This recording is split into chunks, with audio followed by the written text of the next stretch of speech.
Hi everybody, Ricky T23 here. The video that you're about to see is a video that I've been working on for a couple of months now. It's a build video that I've been planning for a couple of years, and I've just finally sort of managed to get everything together and ordered all the final parts that I needed, the new parts.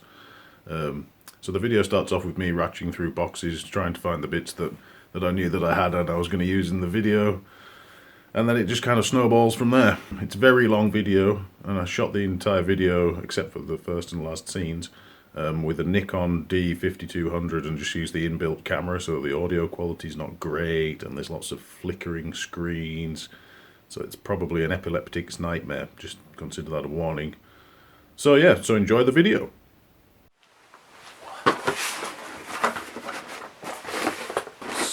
Boxes of crap. Can't even close that one. Alright, let me see.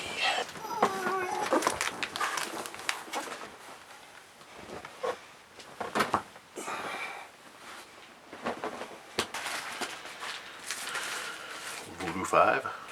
But that's not what I'm looking for. A couple of dodgy Voodoo 2s. This is a box of PC expansion cards.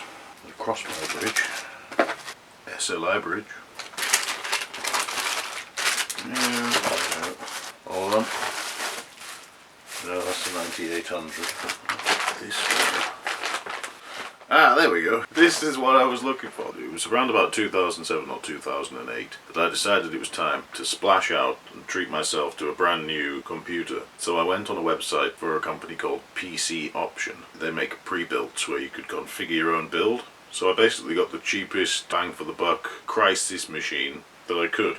And the graphics card that went inside it was the 8800 GTS 512MB version, which was using the new G92 architecture, which was giving almost the same amount of performance as a GTX 8800, but for a lot less money. Anyway, most of what went on my pre-built configuration was on this graphics card. And then, as you can see, this graphics card has been through the wars. I tried to hack it so that it would fit inside my friend's Dell after I had upgraded to a Radeon 5850 finally. I was like, oh, these graphics cards are great, man. Why don't we just put one inside your Dell? And he was like, I don't think it'll fit. And I was like, it'll fit. So I ended up taking a big chunk. Well, I took some chunk out of the rear I/O. And then here, put some black electrical tape over the hole that I made. Because we also took a big chunk out of the shroud of this cooler. Because this is a reference design. Back when this card came out, all the different board partners would just end up releasing graphics cards that looked exactly the same but with a slightly different print on it, and I think that's kind of because NVidia would actually sell them, the GPUs, and then they would rebrand them. Oh, there's another SLI bridge. This is an untested Radeon 4870. I'm just going to put these two graphics cards on one side. Everybody should have a box full of graphics cards.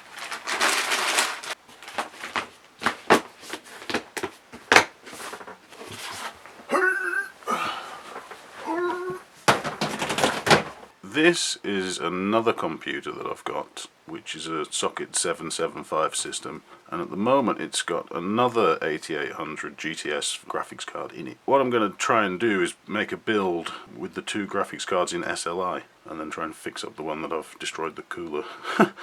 But before I do that, I need to actually test that this graphics card is working properly, because I bought it second hand and I never actually tested it. I just chucked it in here because there was a Radeon 5770 in here which I ended up using for a friend's computer, and I just put this in there. And once I've verified that this graphics card is working, I'm going to put the Radeon 4870 in it.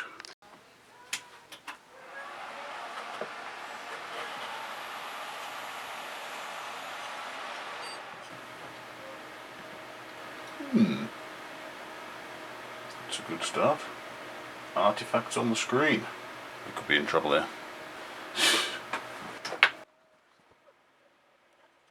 Well, that's a bit of a bummer.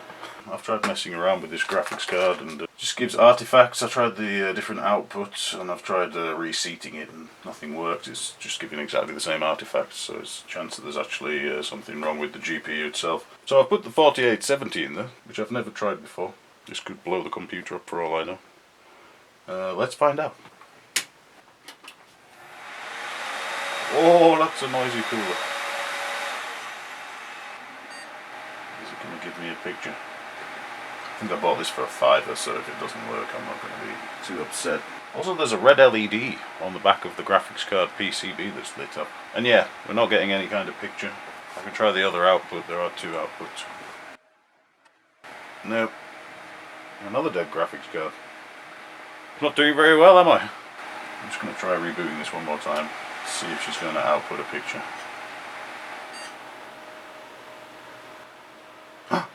Hang on a minute. We have a picture, people. Maybe I was wrong. Right, well, seeing as this graphics card actually does seem to work, yep, like it's just popped up on the screen, I need to install a graphics driver. I'll be back. Okay guys, as you can see, the Radeon 4870 does in fact work. I've got Doom 3 here running on ultra settings. But I've got no sound. I put an Audio 2 ZS in there, and it doesn't seem to output any sound. All the drivers are installed and they all should be working correctly, but there's just no sound. I think the sound card's dead. So I'm gonna have to find a replacement. But anyway, the 4870 works fine. Yeah, so the next thing I've got to do is test this GTS 8800. I've got another one on order, which I actually had on order before I found out that the first one I tested didn't work properly. So I might end up taking the cooler off the one that doesn't work properly and sticking it onto this one, assuming that this one does work. So let's find out. Okay, I've installed that other card, let's see if it works.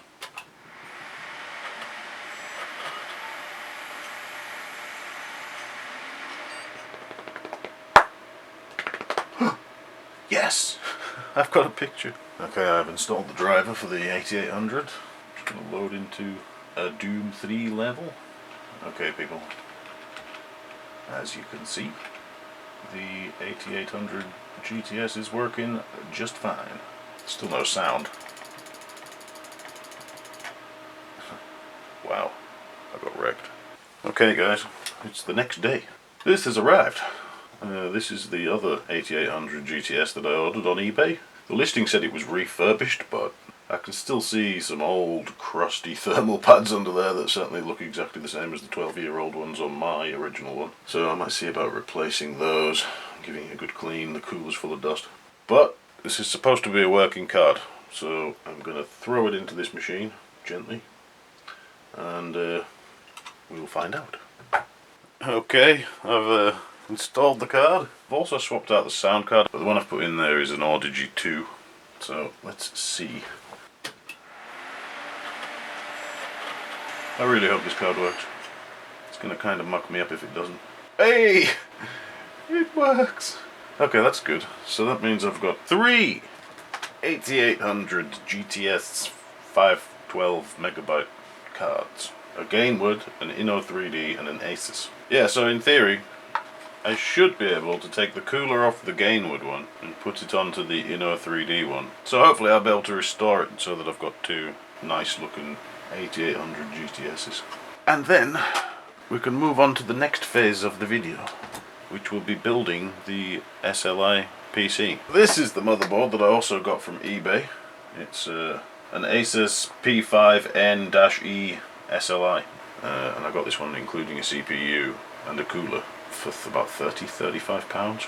This is a brand new, still sealed in the box, Aerocool Cylon 700 watt power supply with an 80+ white rating. So it's basically a cheap power supply. I've used Aerocool Cylons a couple of times in the past, and on one occasion I had to RMA it because it was dead out of the box. They replaced it with exactly the same one, and the one that they sent worked fine. I also got some nice RAM. Overclocking socket 775. You have to increase the front side bus frequency, which is tied into the RAM speed, so half of your quoted RAM speed is usually the FSB frequency on DDR2 memory. It was only after Sandy Bridge came out, after the second generation i5, that they switched away from doing it like that and changed to an FSB multiplier of 100 megahertz. So you just set your multiplier to like 52 and you get 5.2 gigahertz. So this is 1066 megahertz DDR2, and that will allow me to go for frontside bus speeds of up to 533 megahertz without operating out of spec for the memory,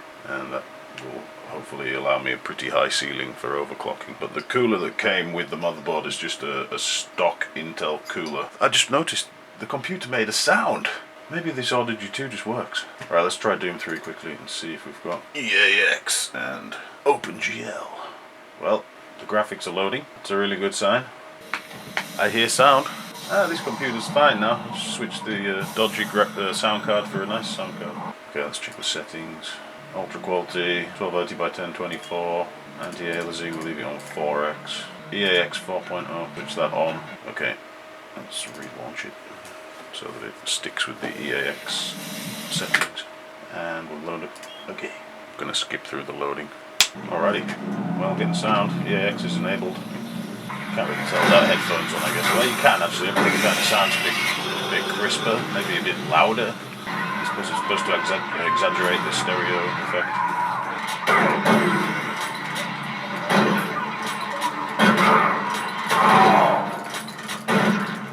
Oh, I've only got 7 health. And I'm dead.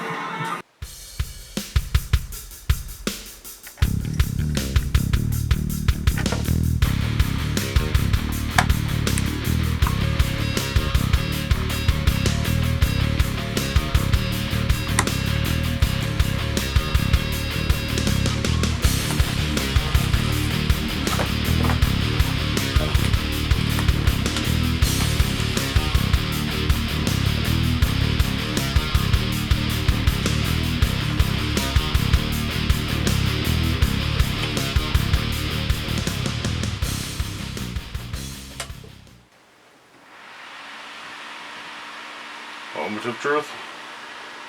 Should probably turn the monitor on.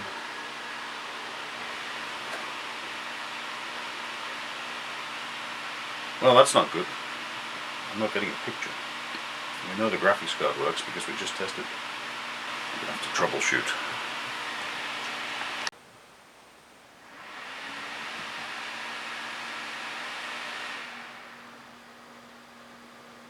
Ladies and gentlemen, it was the RAM. This motherboard does work. The 1066 MHz RAM does not work. I'm just going to wing it, put the whole build together. I've got to flip over this little card here just to put it in dual video card mode. Hopefully we'll be able to get it all working. Okay, this is the case that I'm going to use for the build. It's a CIT Prism ATX case. I bought it because it's got a side window and it's got 2 RGB LED fans apparently.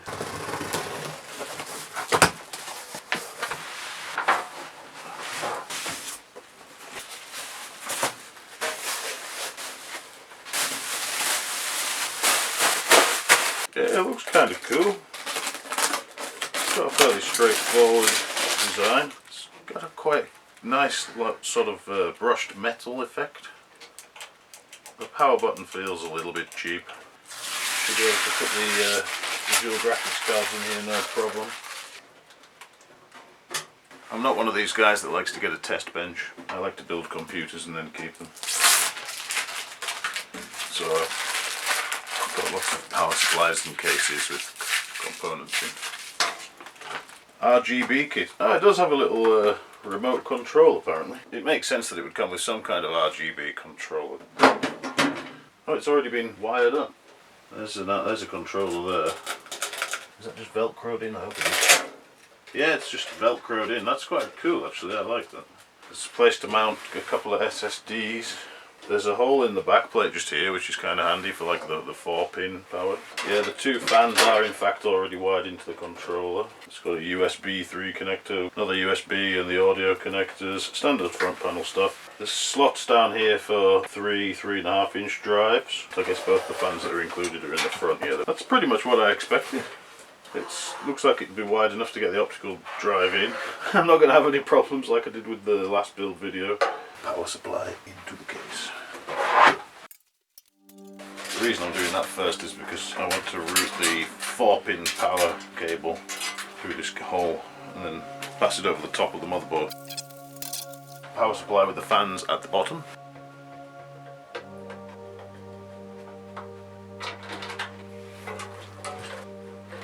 Now, the motherboard's quite wide. I need to install some more standoffs. Actually, no, that's fine just how it is. Now with the case, we got a little PC speaker and some cable ties. as well as the remote control and a bunch of screws.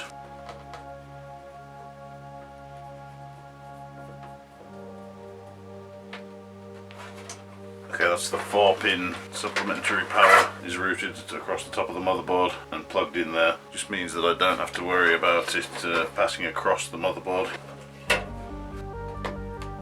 That's the 24-pin ATX power.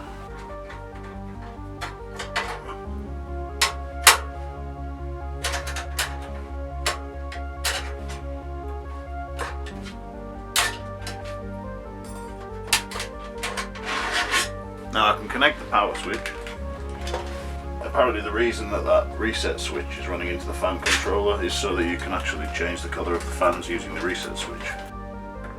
Well, that's the power switch connected. I'm going to have to go and look in the manual to remind myself where the power LED and the hard drive LED and the PC speaker need to go. So I'll be back.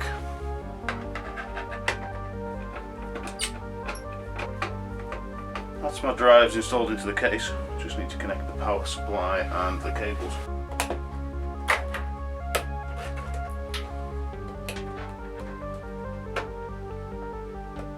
Okay, that's the drives connected.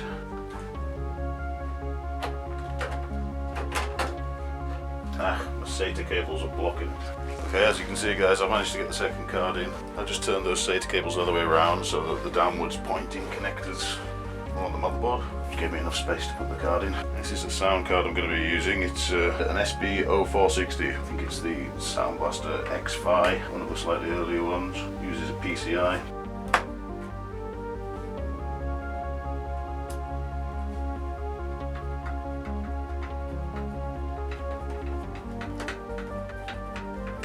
Okay, I've got to connect the 6-pin PCI Express power.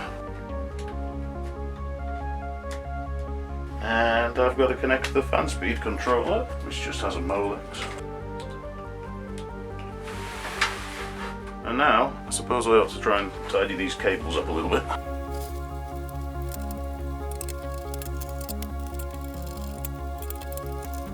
Okay, that's my quick cable tidy job. 2 cable ties. Hopefully I can get the back panel back on again without having to shove it down too hard. Screws very tight. Okay, well there she is. I think she's ready for the first test. Just I'll put the side window on. I think I'll leave it off. I've plugged it all back in. Let's just turn on my monitor. Speakers, I've never tested this sound card before. Okay, I've got motherboard LED just on there. Here goes nothing. You can see the LED fans from this angle. I don't know if you can see it. That's what it looks like from the front. That blue LED, the power LED, is very bright. Well, it looks like it's all working, guys. I guess the next thing for me to do is install Windows XP, and I'll try and get Crysis running. Okay, guys, in the BIOS, the GPUs are making an awful lot of noise.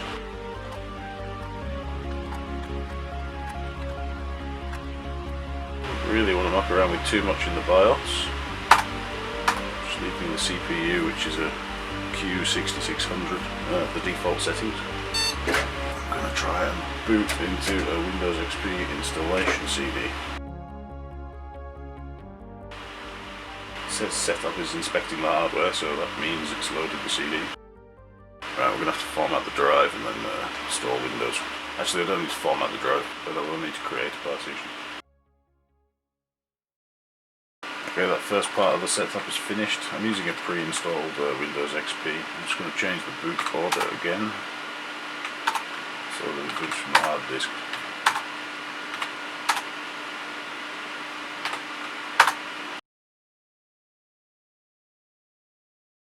While setup's running, I'll just pan to the right here. Can confirm that pressing the reset switch does cycle through the RGB modes. That one's just red, green,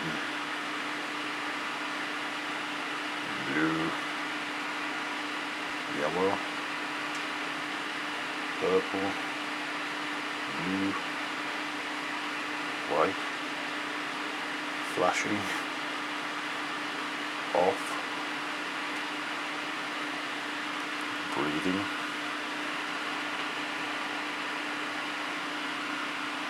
one's like slow breathing. I think I'm going to leave it on that. Okay, I think we're loading into the desktop. I tried to adjust my screen resolution, but I was messing around with my camera. I'll have to do it manually. These graphics cards are still making a lot of noise. Okay, I'm going to install the latest NVidia drivers. I'm hoping that that will solve the problem with the graphics cards going full tilt.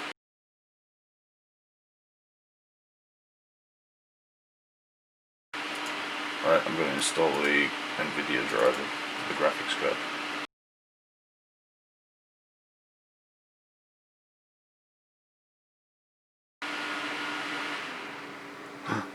The graphics cards have finally calmed down, just as it's booting into Windows with the graphics card driver installed. This system is SLI capable. Click this message to set SLI configuration. Oh, that's way better. It's so much quieter now. SLI's disabled.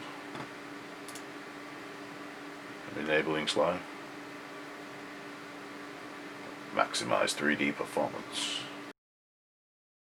This is the right driver for the sound card.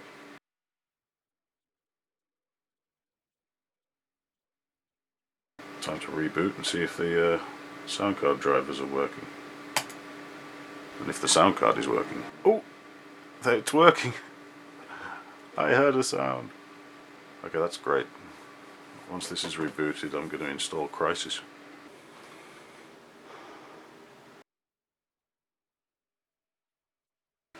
Okay guys, I've installed Crysis. Now rather than just launch Crysis, I'm going to actually benchmark it so we can see how fast it's going. I currently only have one graphics card running in the NVIDIA control panel, so SLI is disabled. This is the Crysis benchmarking tool. Now obviously we're just running Windows XP 32-bit. I'm going to set the resolution to the native resolution of my monitor, which is 1280 by 1024, leaving anti-aliasing disabled. Everything's set to high. This just has a pre-recorded fly-through of one of the large open space areas that's early in the game, and we're just going to loop through this demo 3 times and see what the average frame rate is.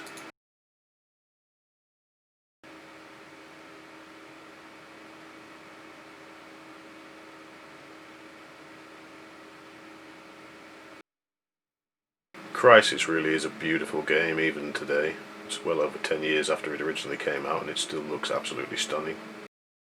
This is only the game running on high as well. It did go up to very high.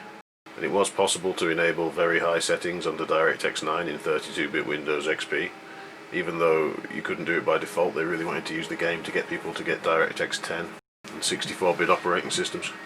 But that was just a gimmick. All you had to do was edit the config file and you could enable all of the very high quality shaders and everything, and it would look pretty much exactly the same under DirectX 9.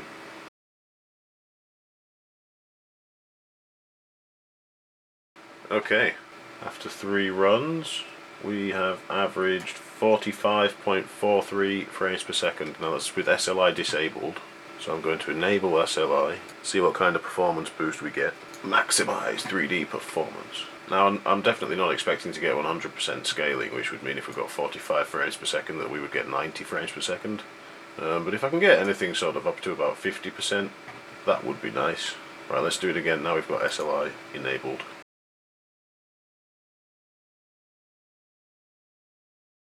Well, that's very interesting. Kind of disappointing really, but with SLI enabled, we scored 46.8 frames per second, so that's an increase in frame rate of a little over 1 frame per second. Although the first of the 3 runs seemed really slow. I'm actually going to run the whole thing again and see if we get any different results the second time around. Let's see what happens. Okay, after running the tests again, we've got an overall average of 44.7 frames per second. So I think it's probably safe to say that we're either hitting a CPU bottleneck or SLI just does not work very well in Crysis 1. Now I'm going to install all of the patches for Crysis up to the latest version, which I think is 1.2.1. Well, after patching Crysis to the latest version, we got 43.545 frames per second, so I guess Crysis is just not bottlenecked by the GPUs, bottlenecked by the CPU, or just does not like SLI. Or maybe you just need to go to much higher resolutions to actually reap any benefit from SLI in Crysis. Another game that I think we can have a look at is first encounter Assault Recon, otherwise known as Fear. Now I've already installed Fear, and Fear has a built-in benchmark, so I'm going to disable SLI, and let's see if we get any meaningful uplift from SLI in Fear. To run the benchmark, you go to Performance in the menu. Everything's set to maximum. 4 times anti-aliasing. Screen resolution is the closest to 1280 by 1024 that we can get in Fear, which is 1280 by 960. And then we just hit Test Settings.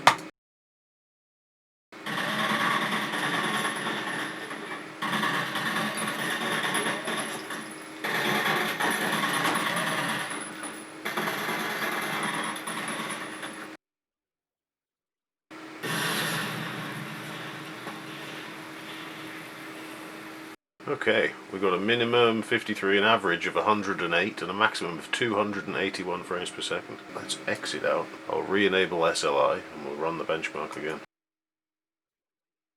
Okay, as you can see, we've got a much more positive result in Fear than we did in Crisis. The average frame rate has gone from 108 to 139 frames per second, but the maximum frame rate has gone all the way up to 435 frames per second. So nothing close to 100% scaling in Fear, but definitely meaningful uplift. Now at this point I decided to stop the benchmarking for a little while because eBay has delivered a few more things that I wanted to add to the build, including this RGB fan. I went for a GameMax 6-pin RGB fan. I had a look at the controller and it uses a 6-pin connector. Now routing the fan cable across the top of the motherboard and through the same hole that I put the 4-pin supplementary ATX power could prove to be challenging, so I'm going to have a look at doing that first. Actually just going to disconnect the power, and I'm going to remove this screw. It's all a bit fiddly, kind of hard to get to. Yay!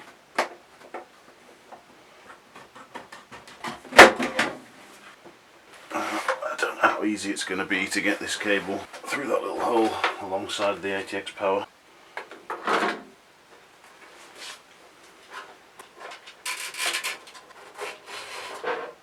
think we got it.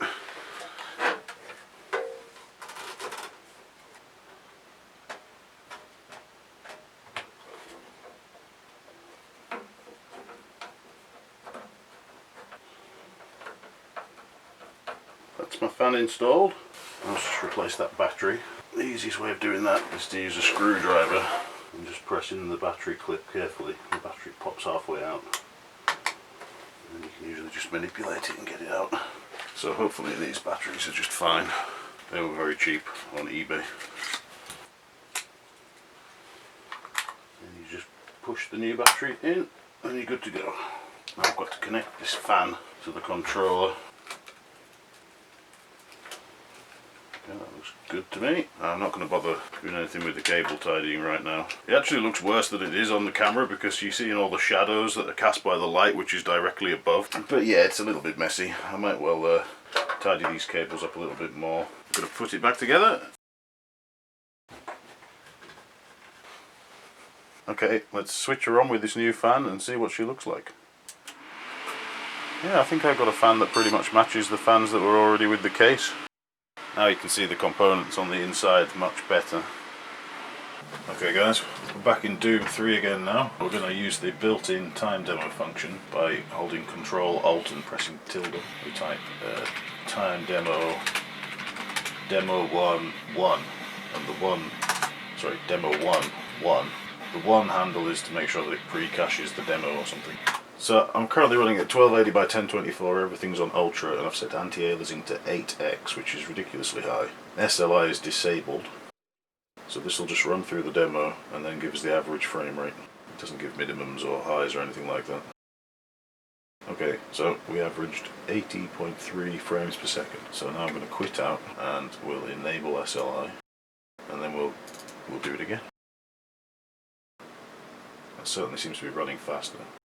Okay, so it rendered 2,148 frames in 16.1 seconds, which gave an average of 133.2 frames per second. So not quite 100% scaling, but that's an extra 53 frames per second. So that's like 60 something percent scaling. It's probably the difference between getting a completely smooth experience in Doom 3 with 8 times anti-aliasing, or not getting a completely smooth experience in Doom 3 with that kind of detail. We're in Far Cry 2 now. I'm running at 1280 by 1024. I've got VSync disabled, anti-aliasing set to 4x. What I'm going to do is I'm going to try and use fraps to benchmark. Now the game starts off with the driving sequence, so as soon as we get into the driving sequence I'm going to press F11 to start the benchmark. So at the moment we've got SLI disabled. I saw it was registering about 24 frames per second in the moment before I started the benchmark, so that's pretty low. If I look around, yeah, it's definitely not 100% smooth. It's probably a little below playable, but you could just about get away with it at this sort of speed. If you were just serious about playing it, then you could just drop the anti-aliasing and you'd probably get a much better frame rate. Far Cry 2 is a really nice looking game. Right, the benchmark's finished. We're getting around between 25 and 30 frames per second. So I'm going to quit out, we'll enable SLI, and we'll see what kind of frame rate we get with 4 times anti-aliasing. Every time I launch Far Cry 2 it says, your video card drivers are too old, please update them. But I'm using the most up-to-date drivers. Fraps is showing these huge frame rates in the menu. It's probably not doing the graphics card any good to just arbitrarily run it at between 500 and 1000 frames per second. Okay, here we go. Started the benchmark. I was getting frame rates in the 30s then instead of the 20s. Definitely feels a lot smoother, although we've got VSync disabled and I don't think we're getting 60 frames per second, so there is a bit of tearing. But it's actually quite smooth. I remember playing Far Cry 2 back in the day and trying to use Crossfire 5850s, and even though they were much more powerful than these 8800 GTSs, there was a lot of micro stutter. It made it almost unplayable. I have to be honest, there's not much micro stutter that's noticeable in this driving sequence. So I'm quite impressed. When the SLI works, it works pretty well. Or at least in some instances. Something weird was going on with the audio then. Okay, the benchmark has finished. Now we're getting like 40 frames per second, and it was definitely only getting sort of in the 20s. It's not great, it's obviously not a huge amount of scaling, but some scaling. Quitting out of Far Cry 2, the desktop background has now become the last screen that we had in Far Cry 2. Probably safe to say it's just a little bit buggy. Oh yeah. So the first run, minimum 19, maximum 27, average 23.28. Second run, minimum 25, maximum 41, average 34.083. So we definitely did see an improvement. Scaling is almost 50%, so that's not too bad, although it's nowhere near 100%, which is what you would hope for. Okay guys, I thought what we would try next is a little bit of overclocking. I couldn't get my 1066 MHz RAM to work, but the 800 MHz kit that I've got in there is working just fine. I've launched Core Temp, CPU Z, and I'm running Prime 95 on all 4 threads. And I can see that we're pulling 1.28 volts, hitting 2.4 GHz. There's a multiplier of 9, the bus speed is 266, and the temperatures are, well, they haven't gone above 60, so I reckon we've got a bit of headroom. Right, I'm kind of happy that this isn't just crashing. There doesn't seem to be anything seriously wrong that would stop me from having a go, so I'm going to stop and I'm going to reboot. Okay guys, I've spent quite a lot of time overclocking. I say quite a lot of time. I've had a few reboots and I've had to reset the CMOS a few times to figure out, what seems to work with this CPU on this board. If I go into jumper-free configuration, this is where my overclock settings mainly are. I've got AI tuning set to manual. I've left the voltages at auto except for VCore, which I've put at 1.3625 volts. The FSB and memory config setting, I've left it in linked mode because when I tried to go for higher speeds on unlinked mode, I would often get locked out of the CMOS. I'd have to reset the CMOS by doing a jumper replacement on the motherboard, so I kind of got a bit sick of doing that. So I've left it in linked mode. I've set the memory ratio to 3:2 and set the FSB speed to 1.24 GHz. Now the CPU, the Q6600, has a rated FSB of 1066 MHz, and some of the other CPUs that were out at the time would go to 1333, and I guess you could get a little bit further on those. But the CPU that I've got, I've managed to get it to 2.79 GHz, with memories running at 826.7 MHz, which is out of spec. But this is actually stable enough to do benchmarks on, so I'm going to carry on and do a few more benchmarks at 2.79 GHz and see what kind of uplift we get. So I'm going to launch into Doom 3 one more time, and we'll run the Doom 3 benchmark and see what we get from the overclock.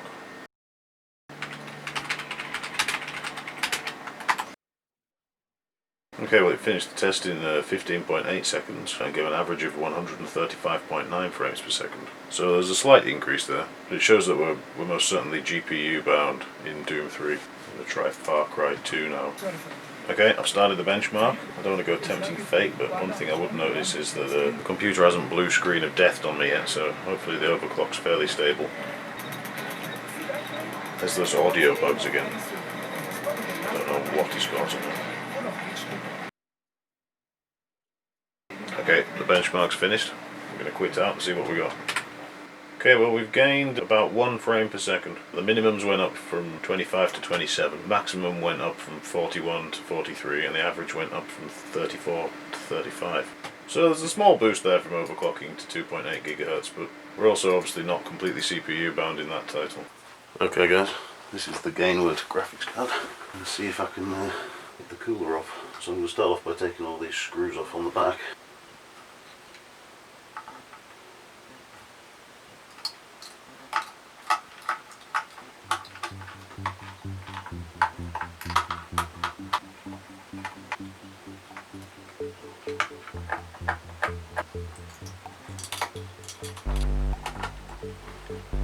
There's also these 2 screws on the back plate there, they have to come off.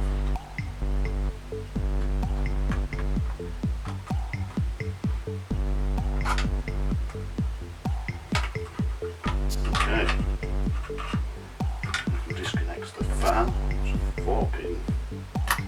There we have the exposed PCB. As you can see, there's these 2 sort of crusty thermal pads, some thermal paste. I'm hoping I'll be able to get enough thermal pads that I can make sure I'm touching the right parts of the cooler on all of the memory modules, as well as the GPU. But I think I've got these blue thermal pads that will be just the ticket, so I'm going to have to clean all this crap off. I'm also going to remove these perished thermal pads, and then I'm going to strip the other card and see if I can transplant this cooler onto the working card. I'm going to clean this cooler up. Let's just remove these crappy little thermal pads that have been on there for God knows how many years. They've kind of exploded. There's a good layer of dust that's accumulated around the side of the thermal pads. Now cleaning this cooler out, I'm not sure how easy that would be to do. There's some small screws. I think if I remove these 1, 2, 3, 4, 5 small screws, I might be able to get the top of the cooler off. These little small screws can be a bit fiddly sometimes. This screwdriver's not very good. I don't want to bust the screws. I can see there's a lot of dust inside. I'm going to see if I can get this opened. Okay guys, now this is the one that works. Obviously I've taken that broken cooler off in exactly the same way that we did with the first one. And then what I've done is I've taken it outside.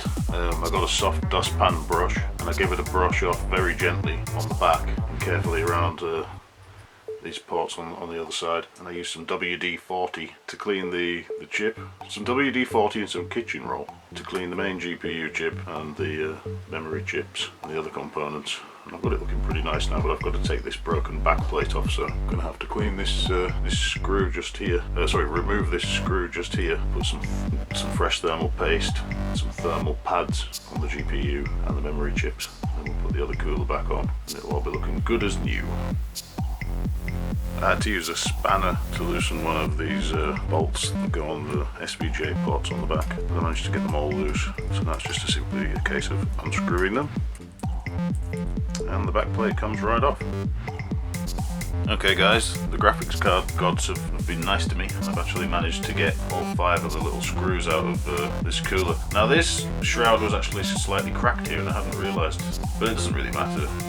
I've still got the other part of the shroud, so I can screw it all back together and it'll all just look fine. So if we take this plastic shroud off, we can see the cooler. There's a sort of radiator and there's a 3 heat pipe design sort of run across where the GPU touches the cooler into the radiator. As you can see, there's quite a lot of dust, so I'm just going to go and brush the dust out, give it another little clean, then we'll get the pads on. We'll be good to go. Okay guys, we're getting towards the end result.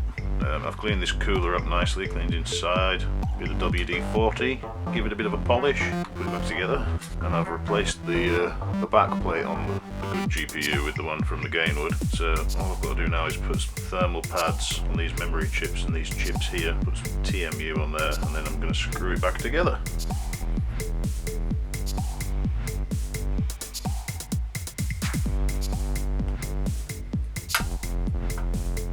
Okay guys, I had a bit of a problem with the camera, but basically I've managed to put the thermal pads onto the PCB and a generous helping of TMU, and I've screwed the cooler back onto the card. So the next thing for me to do is to put it in the computer and see if it works.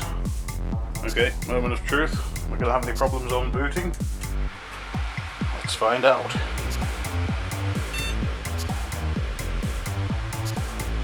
Well, I've got a post beep and a picture.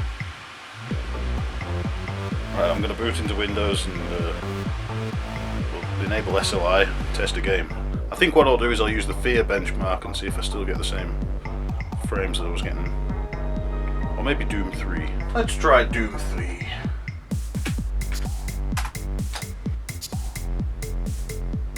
Okay, that looks very promising.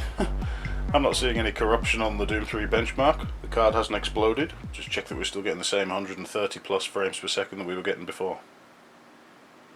Oh yes, 139.2. That's actually more than we got last time, isn't it? Maybe it's running better because it's actually running cooler. I think I should probably do the same thing to that ASUS card that arrived and replace the thermal pads and the TMU. So yes, I'm going to do that.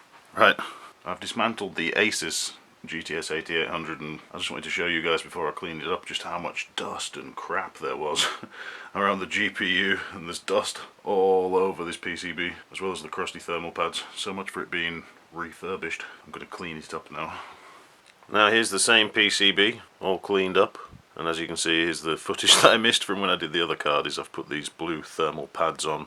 I just put them on any place where thermal pads were before. So all that remains is for me to apply a generous helping of some Arctic MX2 thermal compound onto the GPU die, like so. Now you've got to put plenty on because you want to make sure that there's good connection between the cooler and the die. And then I'm going to screw the cooler back on and we'll be good to go.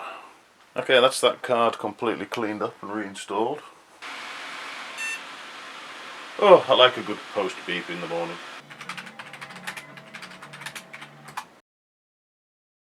Okay, we've got 139.7. It's certainly no slower.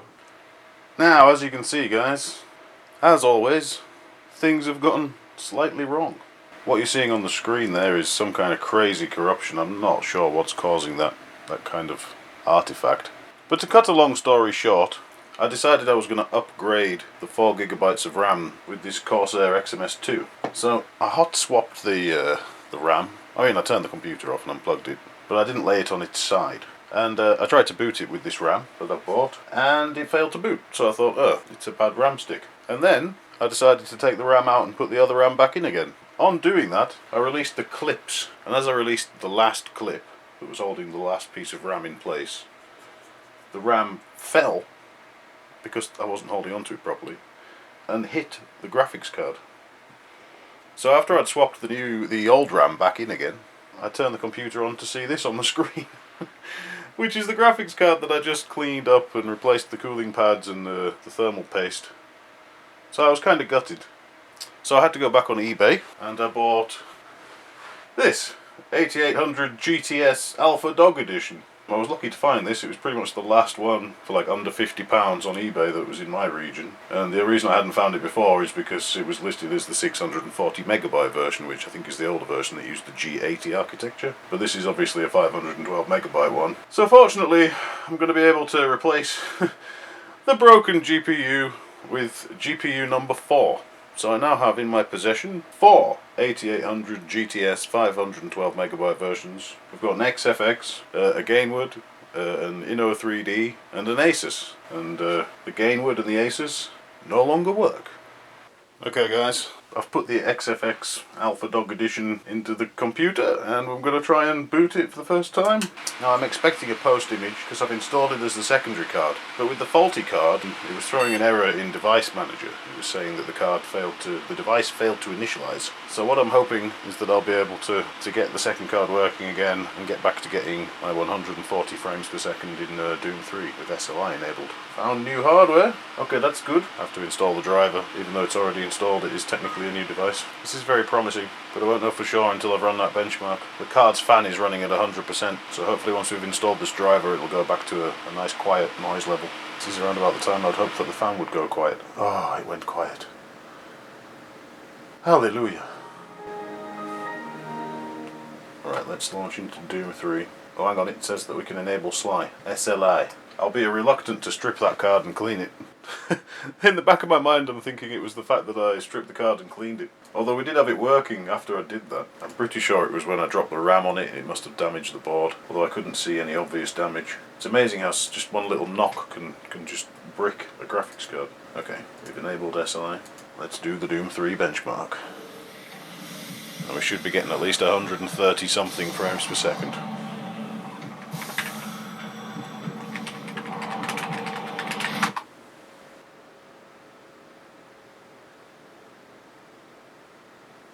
Oh yeah, that's definitely running at full speed. Oh, I'm so glad, after destroying a graphics card, that I've managed to get the rig back working again. This graphics card, yeah, there we go, 139.8 FPS. Now I think that is a record as for this video. Maybe the Alpha Dog edition is helping, or maybe it's just all within margin of error. I don't know. Okay guys, I've managed to get the RAM situation sorted out. I actually bought another kit of 4 DIMMs of Corsair XMS2. It's quite nice RAM, it's 800 MHz RAM with 44412 timings, which is pretty tight timings. I think it's 2.1 volt. So yeah, so I bought another 4GB kit, 4 times 1GB DIMMs, and carefully put those in. The computer didn't post. So I was like, oh no, I'm actually going to have to test these RAM DIMMs. So it turns out that 3 of the 4 out of the new kit actually worked fine, but one of them was bad. So then I started going through the other kit that didn't work, and found that some of those obviously worked and some of those didn't work. So I think out of the 8 DIMMs that I bought, at least 4 of them are working, but I think about 6 of them are working and 2 aren't working, which is just unlucky really, that I managed to get 2 kits that each contained 1 DIMM that didn't work. But all's well that ends well. That RAM looks pretty nice now. I've decided that the next thing that we're going to do is replace the cooler. So I bought a brand new 92mm 4 heat pipe cooler. It's an Antec A40 Pro, and it's going to be a bit tricky fitting it in there, and I'm probably going to have the fan actually at the bottom of the cooler blowing air upwards, and I am going to have to take the motherboard out because I'm pretty sure that the hole in the back plate of the case is not going to be in the right place. As you can see, the CPU is really high up on this motherboard. They don't make motherboards with this kind of layout anymore. They tend to have sort of MOSFETs and other things above the CPU socket, but this has got like the chipset cooler right in the middle of the motherboard, and it's massive, and then there's not much space for the socket, so the socket's really high up the motherboard. So I couldn't get like any old cooler, like a nice big cooler, because it wouldn't fit. It would touch the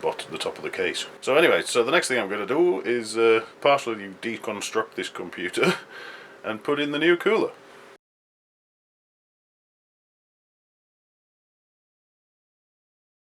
Yeah, so you can only see the bottom 2 screw holes for the CPU socket. So I'm definitely going to have to take the motherboard out. So all of that work I did getting the fan cables in place and routing my 4-pin ATX power over the top of the motherboard will all have to be redone.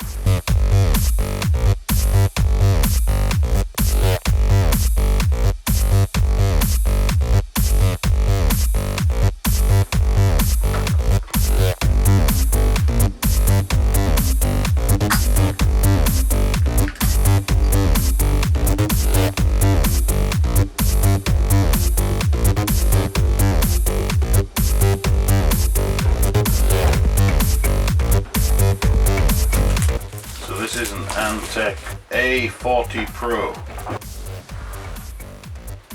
I put it at this orientation, there was a little bit of room. It doesn't really go off the top of the motherboard. I'm pretty sure that'll fit in actually if I put it that way around, because the air's going to flow this way. Let's see how easy it is to install this cooler. Okay, in the bottom of the box there's a compartment. I thought it was a box, but it's a compartment that says accessories. Oh, and it comes with some thermal paste. There's a little piece of cardboard that says passed inspection, but no sticker.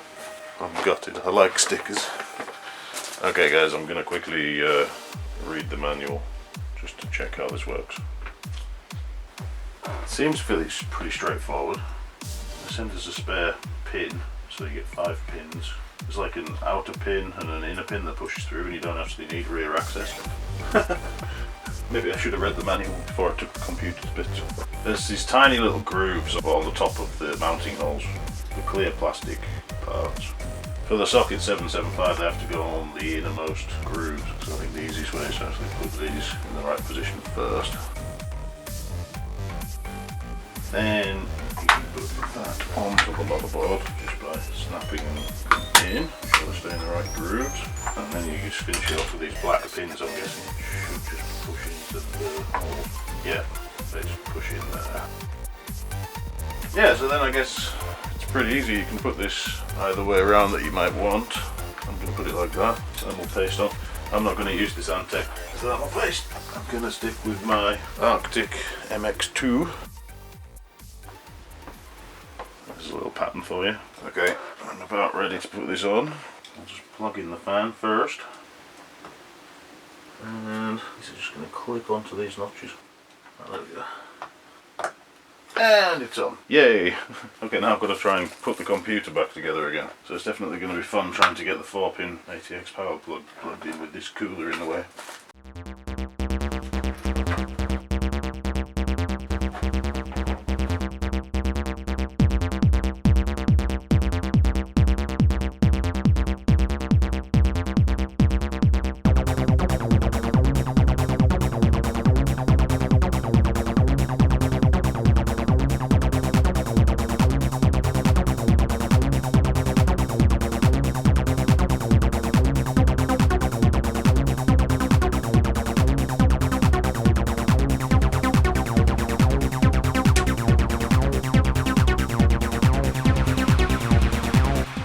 The fan is spinning. It does have a blue LED inside it. It's not very bright. But that looks so much better to me. That's like a proper CPU cooler. CPU is idling around 28, 27 or 30 degrees C. Let's see what happens if I run Doom 3. What the max will be. I don't know how much the Doom 3 benchmark is going to tax the CPU. It'll give me a vague idea. Okay, the max got up to like 37 degrees. Well, I guess that is probably a better cooler than it was before. Now, I am going to try and tweak the settings to see if I can get this Q6600 to go over 2.78 gigahertz, because I might be able to if it was a temperature issue that was causing the wall that we were hitting. So I'm going to try and do that off camera, and if I can get it working, I'll come back. Well, I've spent some time trying to overclock this computer, and I've come to the conclusion that the motherboard that I've used just isn't really designed for overclocking. There doesn't seem to be any particularly advanced power handling on the board. I managed to overclock it a little bit higher. I got from 2.78 to 2.79 gigahertz. So that's an extra, what was that, 10 megahertz? Pushing the overall CPU FSB further than 1250 megahertz would just cause the computer to hang on boot. So I went online, back on eBay. I found a really good deal actually. It was about 30 something pounds. I got this motherboard, which is an ASUS P5N32-E SLI, which also has a Q6600 CPU, and it came with 8 gigabytes of RAM, and the motherboard came with this little sound card. So it was a very good price. I paid like £32 for it. It's almost too good to be true. So I'm going to have to test it. Okay, so this is the motherboard that I'm hoping will be working, and this is the RAM that I got. It's a 2GB DDR2 800, another one of a different brand that looks like it's the same sort of chips, and then these two little low profile. Yeah, I'll stick with my tried and tested 4GB kit. I also got this power supply, which is for another project, but I'll unbox it now because I don't really want to try and test this motherboard in the case. So I'm going to unbox this Thermaltake 500 watt RGB power supply, and we'll use it to do a smoke test on this motherboard using the stock cooler, and we'll use the Radeon 4870 because we know it does work, just to see if the motherboard boots. And if the motherboard boots, I'm going to take the other motherboard out of our computer and replace it with this motherboard. I think this motherboard has the NVidia 780 chipset, which is like a generation higher than the other motherboard, as well as obviously having all of this cooling, and it's obviously got some kind of power handling to allow for some overclocking. Plus it also has like an 8-pin supplementary power, so the motherboard can draw more watts, but I'm going to have to install 3 more standoffs. First, I've got to set this motherboard up, unbox the power supply, and then get a test bench set up ready to test it.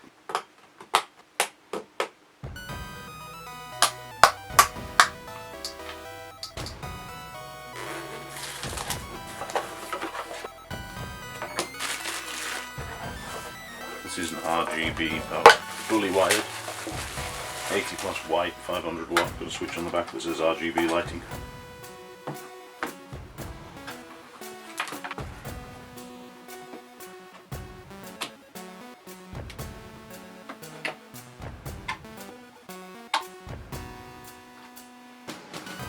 Okay, moment of truth for this new motherboard. It's got this lovely little bus for the front I/O, so I don't have to go on the internet to figure out what the power switch is.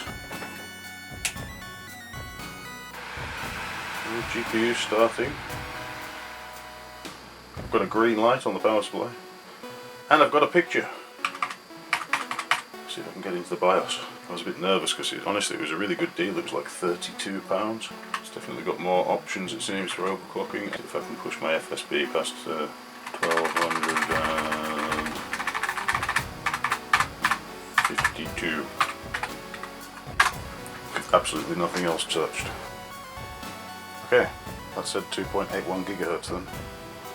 And we've got boot failure. So we can definitely clock this CPU faster on this motherboard than we were with the other one, so it's going to be fun trying to see exactly how much further we can get. Anyway, I guess the next thing to do is take the other motherboard out of the other computer and swap it for this one.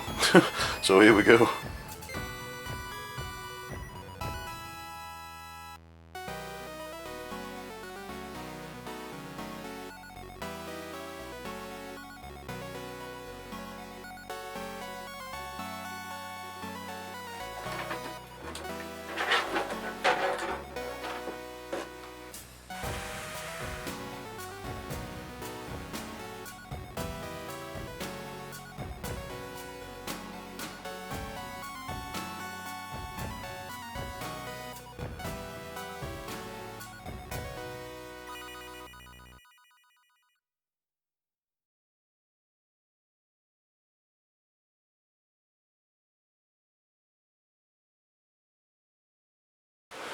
Getting that on was tricky. This heat pipe here just blocks the clasp here. So basically I had to release the 2 pins that go into the motherboard on this side so that I could sort of lift the bracket up a little bit so I could get the clasp down and then put the bracket back on again, which was a bit awkward. Now all that I've got to do is put this motherboard into the case, plug everything in, and get back up and running again.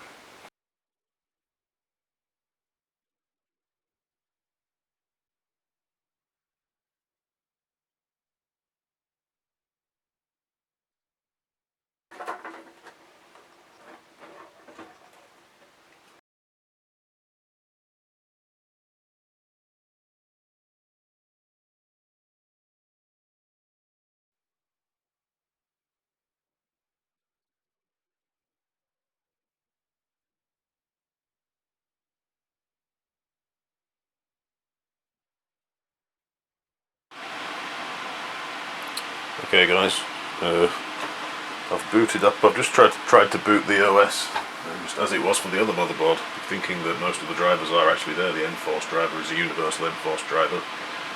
The graphics card drivers are there. And Windows XP seems to be doing a reasonably good job of just finding all the devices on the first boot. And here's the mouse has suddenly started working. Right, I'm going to try and reboot. Oh, hang on. Yeah, it's asking me if I want to reboot. Let's see if the graphics cards have been nice and quiet and the motherboard will work properly. Just from literally booting into Windows once. I've reset the BIOS to default settings for the time being. Oh, there we go, the graphics cards have gone all quiet again. The system is SLI capable. Maximize 3D performance. Okay. Let's try the old faithful Doom 3 benchmark.